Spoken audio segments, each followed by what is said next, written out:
The Auburn Tigers are getting a lot of preseason love, but with that love comes added pressure. In the world full of podcasts, he's the undisputed heavyweight champion of hot takes, an Auburn sports homer, master of the boog, and message board legend. Get your buttons buttoned and your hats flattened because the Top Button Podcast is about to kick off, and you don't want to miss your courtside seat. Now, here's your host, Charlie 5. Yes, sir. We're back. It's another episode of the Top Button Podcast. I'm your host, Kyle Rush, a.k.a. Charlie 5, and we're ready for another bonus episode with my man, Ben Taylor, back from vacation last week, I guess. But we're back in it. Ben Taylor from the Auburn Network, and we're ready to have some fun. We're going to talk about all the preseason love that Auburn's getting.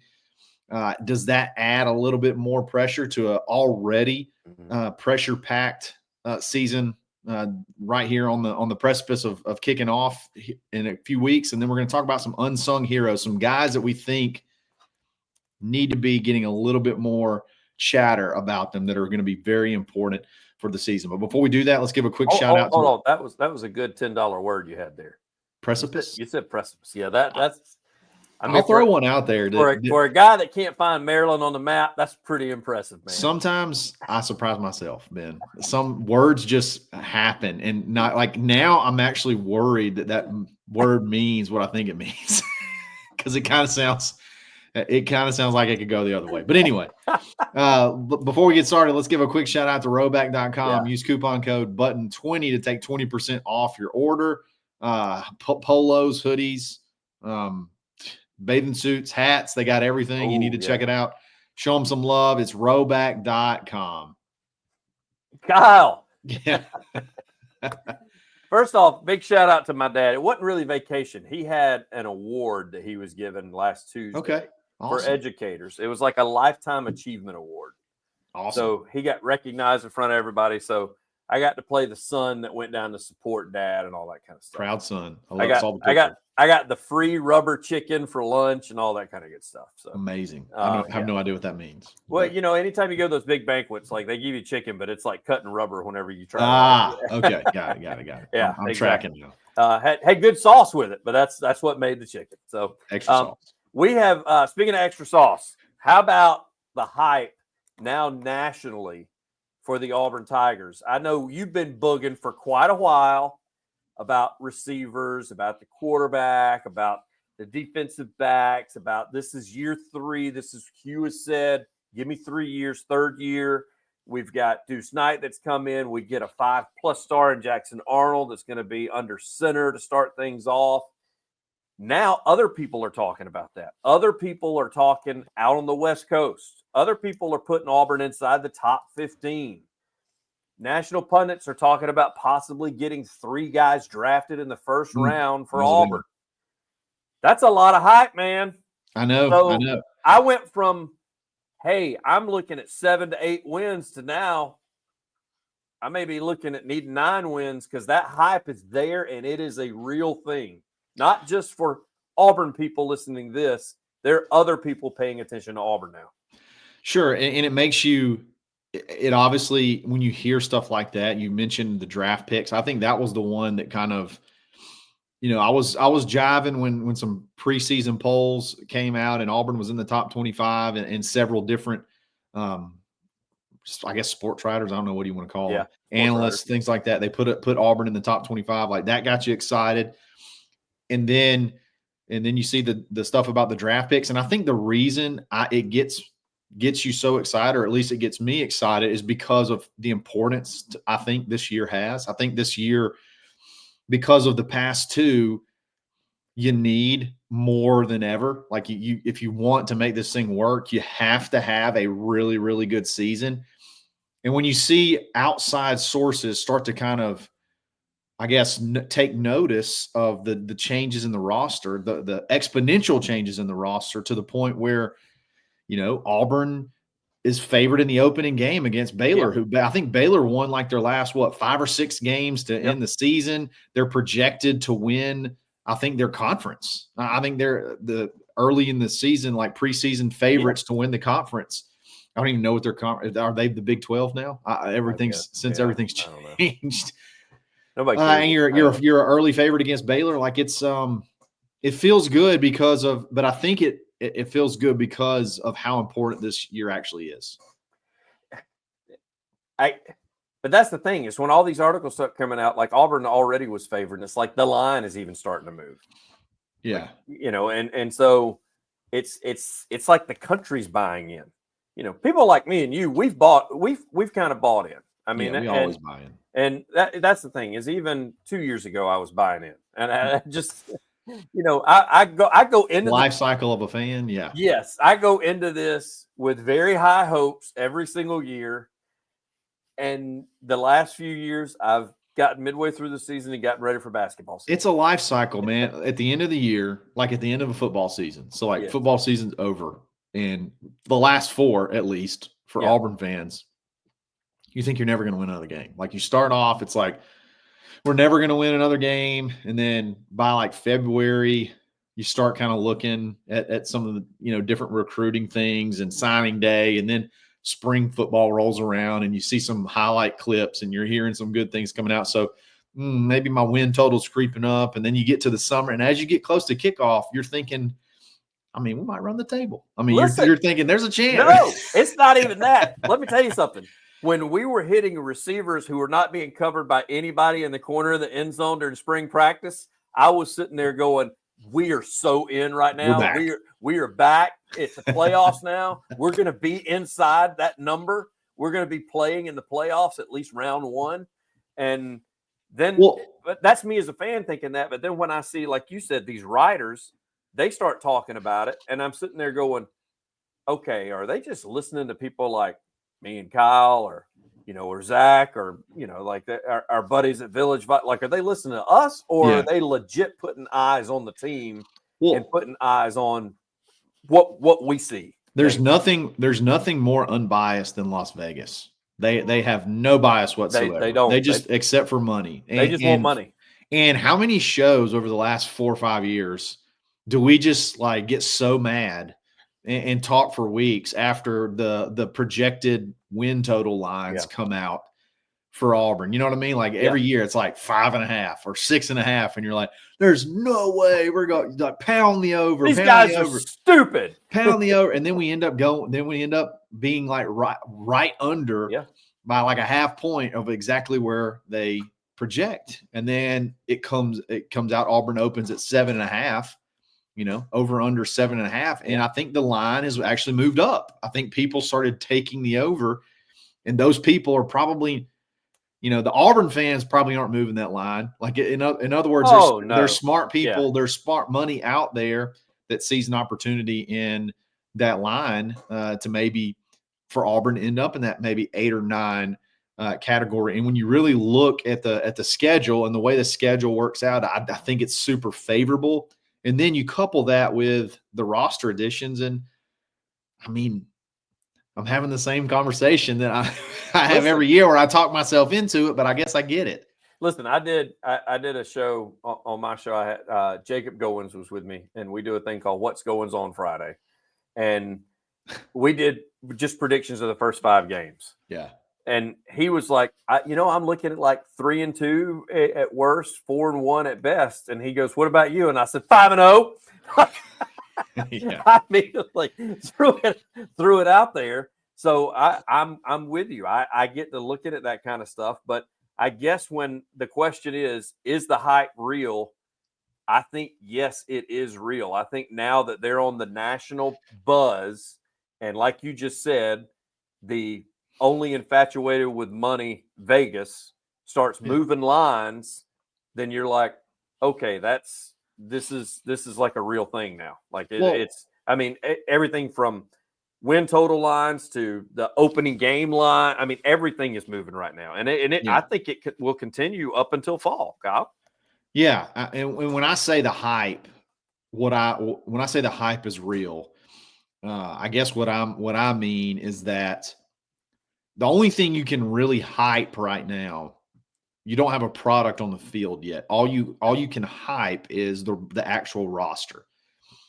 And top to bottom, the roster is better than it's been in quite some time. I mean, there's really, you can't really point to anything at this point in time other than, I guess, coaching if it doesn't work out. Like, it has to be. Like, the roster is just, it's better top to bottom. Yeah. So to me, I think that's where the hype's coming from, is everybody recognizing, I know they went 5-7 last year, but dadgum, look at that wide receiver core or their offensive line. I mean, there's two guys on that offensive line. One of them's projected as a first-round pick, and Connor Lew could play himself into a second or maybe even first-round pick. I mean, he's one of the top 5 interior offensive linemen returning. So to me, the hype is all around the roster, and you just feel like you finally have a roster that maybe not guy for guy comparable, but at least those starting, 22 to 35 guys, like those top 35 guys on the team, you feel like can compete with just about anybody. So I think it's fair, and I think it's fine and to feel that way, but I do think that brings a little bit of added pressure. Completely agree. You want to take a break? Yeah, we'll talk about added pressure here in just a second. We'll be back right after this.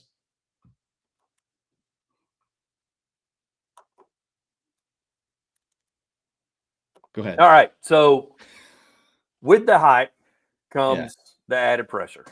Now, I don't necessarily mean added pressure on Coach Freeze. I don't mean added pressure on anybody individually. But I think as a program, as a staff, as players, I mean, I told you this. That's one of my biggest concerns with Jackson Arnold being back there at the QB spot. Like, when he moved here, he's a 5+ star. I think a lot of people are very dependent on what his arm is going to do, as well as his legs will do for this program.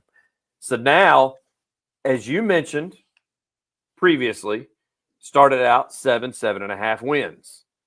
Does that line now move to the 8.5, 9-ish side when we get closer to fall, which would add to the pressure? Because in my opinion, in regular season, there's a big difference between 9 wins and 8 wins.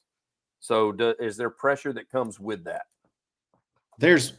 First of all, there was pressure on this season anyway. I don't care what anybody wants to say, and that includes Hugh. And I think a lot of a lot of him talking about there not being pressure is a little bit political, whatever. I don't want to let everybody, I don't really want to talk about there being so much pressure on this season, but everybody knows there is. Like, this is a big season. I mean, you kind of gave, there's always been this narrative at Auburn that the guys behind the curtain, they're calling all the shots. You know what I mean? So I was always under the guise of, hey, if that's the case, just give them what they want. Just give them what they want, and let's see what happens. Maybe they'll all get behind whoever it is, and it'll be really, really good.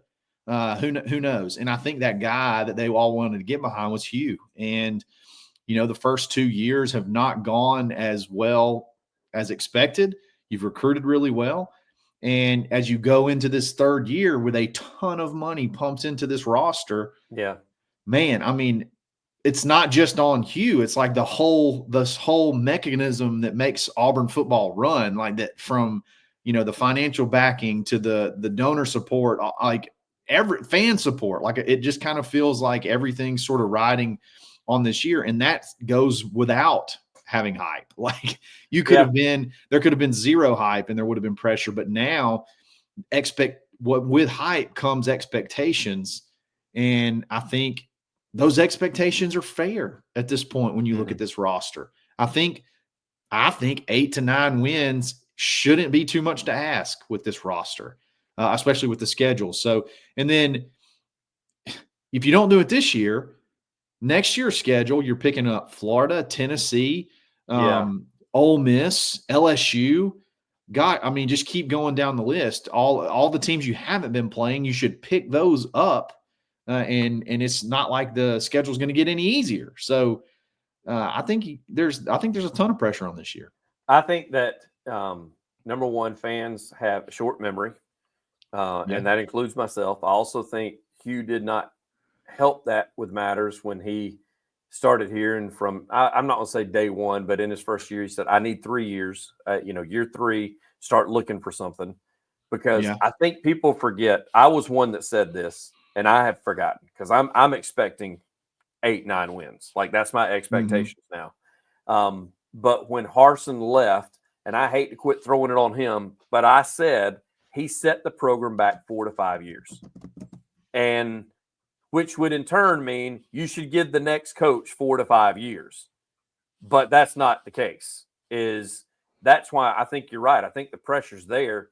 Whether it's NFL, too easy to get players right now. Like right. it's not like it was back in the 80s or 90s. Like you can get players. So honestly, year 2 you should have started seeing some results, and I think you did in some aspect because the offense was really explosive. You just had some bonehead stuff happen, the little things that cost you games. Like it was really hard for Auburn to lose that many games. Like they had to like really screw things up to lose that many games. And so you're closer from, I guess, maybe a statistical standpoint. Now you just got to convert those into wins. So yeah, it's year 2. You should have seen a lot more. You did see the statistical output. You should have saw more wins, and I think that means year 3 you ought to be firing on all cylinders and be competing for something. If you're going to be a big time success at Auburn, by year 3 you should be competing for something. Like we should be in the talk late in the year.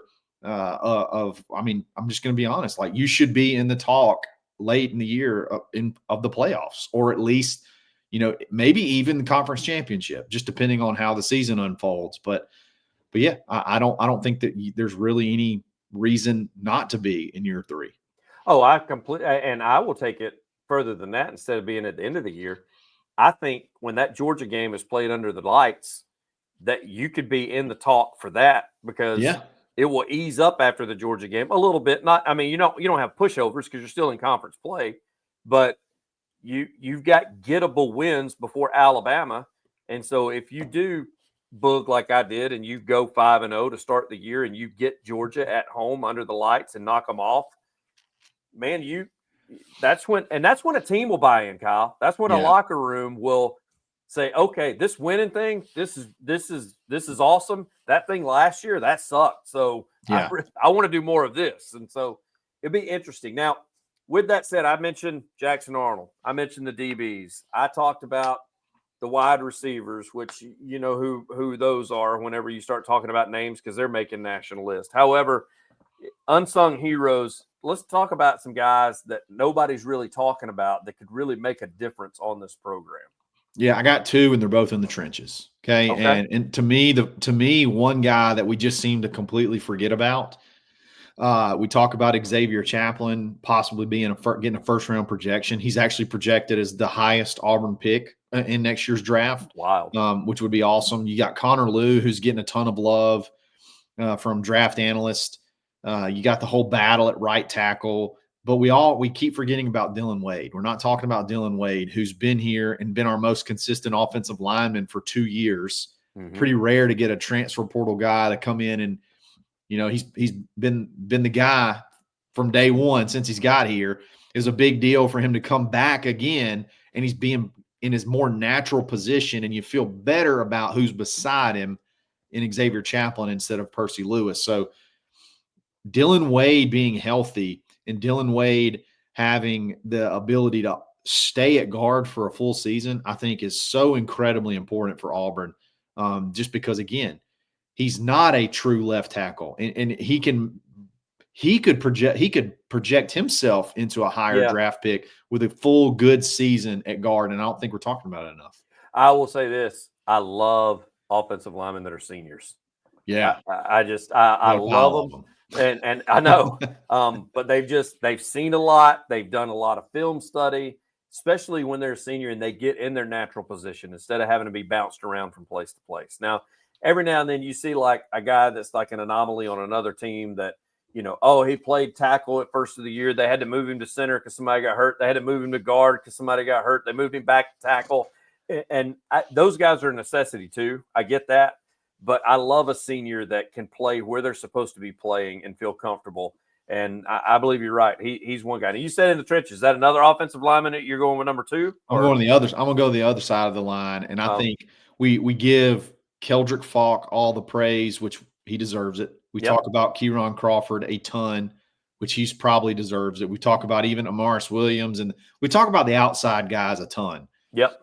But to me, I had to flip a coin because I think they go hand in hand, Malik Blockton and Bobby Travis. But I think Bobby Travis is another guy we're not talking about enough, who is going to be incredibly, incredibly vital to that interior defensive line being successful. Auburn's done really good against the run for, that's one thing you can point at and say, okay, they can at least kind of, they can handle the run a little bit.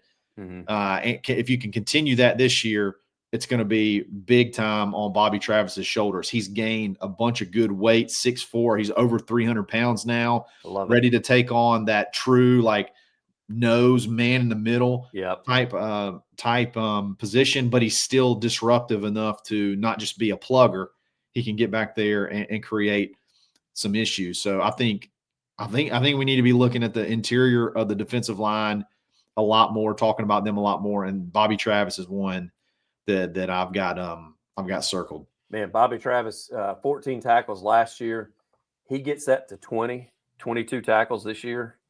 That's going to be something to be good at. And he doesn't even really have to have a lot of stats that you register to be effective. To me, if he can hold gaps, if he can eat blockers and free up some of these guys, free up some of your Kieran Crawfords, your DeMarcus Riddicks, your all of those guys to go make plays, that's just about as valuable as if he were, had Nick Fairley type stats. And the reason we love that. Well, and the reason I say 20 to 22 tackles is because, as a nose tackle told me one time, he said, you get to cheat when you're at nose tackle. He said, because if you can get an arm on him, you get half the tackle, whenever they go to the film room. So if he you should be a half tackle almost every play. So if he could just plug the hole and just get an arm out, we can get that 22 number easily. I promise. There we go. A bunch of halves. I'm down.